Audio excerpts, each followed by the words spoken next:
Friends, আজকে আমি তৈরি করছি শীতের বিভিন্ন রকম সবজি দিয়ে মুচমুচে পাকোড়া রেসিপি।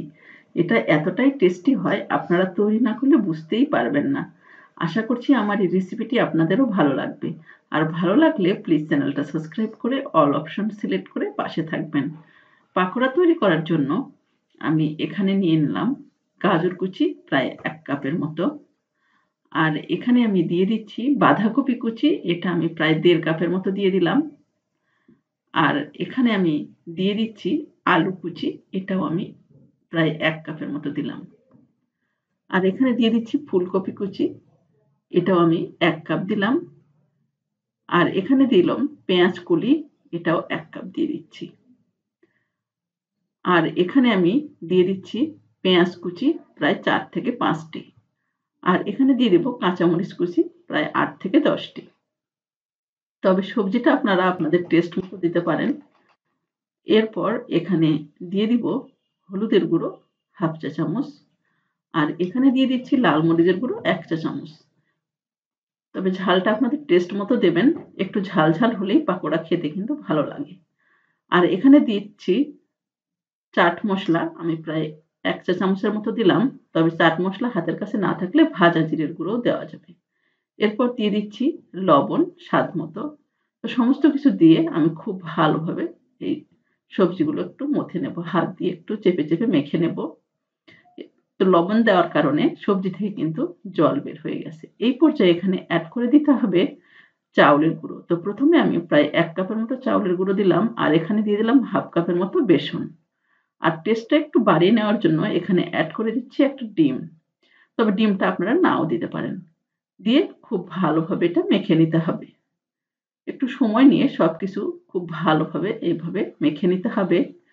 তো এই পর্যায়ে দেখলাম একটু রস আছে সবজিগুলো, তাই এখানে আমি আরো 1/2 কাপের মতো দিয়ে দিলাম চাউলের গুঁড়ো। দিয়ে খুব ভালোভাবে এটা মেখে নিতে হবে। তো সমস্ত কিছু খুব ভালোভাবে মেখে নিলাম। এরপর আমি এখানে এড করে দিব 1/2 চা চামচের মতো একটু বেকিং সোডা বা খাবার সোডা। আর এখানে দিয়ে দিব 1 ফালি লেবুর রস। এতে করে পাকোড়াগুলো মুচমুচে হবে এবং অনেক সময় ধরে এইভাবে ক্রিস্পি থাকবে। তো এটা দিয়েও খুব ভালোভাবে মেখে নিতে হবে। তো পাকোড়ার মিশ্রণটা আমার রেডি হয়ে গেল। এখন আমি একটু ভেজে নেব। তো প্যানে দিয়ে দিলাম কিছুটা তেল।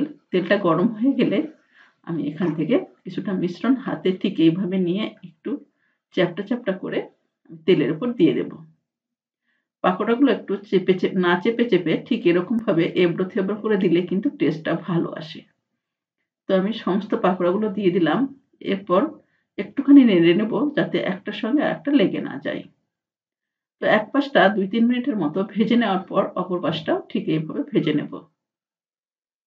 তো সমস্ত পাকোড়াগুলো খুব ভালোভাবে মিডিয়াম হিটে আমি ৪ থেকে ৫ মিনিটের মতো ভেজে নিলাম। ভেজে নেওয়ার পর যখন কালারটা ঠিক এরকম ব্রাউন হয়ে আসবে তখন পাকোড়াগুলো উঠিয়ে নিতে হবে। তো পাকোড়াগুলো ভাজা হয়ে গেছে। আমি পাকোড়াগুলো উঠিয়ে নিচ্ছি। পাকোড়াগুলো উঠিয়ে নেওয়ার পর আমি একটা ছাড়িয়ে নেওয়ার জন্য একটা স্ট্রেইনারের উপর দিলাম। আমার পাকোড়াটা একদম রেডি হয়ে গেল। এটা অনেকটাই দেখুন ক্রিসপি এবং মুচমুচে হয়েছে। এরপর বাকি পাকোড়াটাও আমি এইভাবে ভেজে নেব। তো আমার কিন্তু একদম রেডি পাকোড়া। এটা বিকেলে চায়ের সঙ্গে এমনকি ভাত দিয়ে খেতেও কিন্তু ভালো লাগবে। রেসিপিটি কেমন লাগলো তা অবশ্যই জানাবেন আর এইভাবে অবশ্যই ট্রাই করবেন।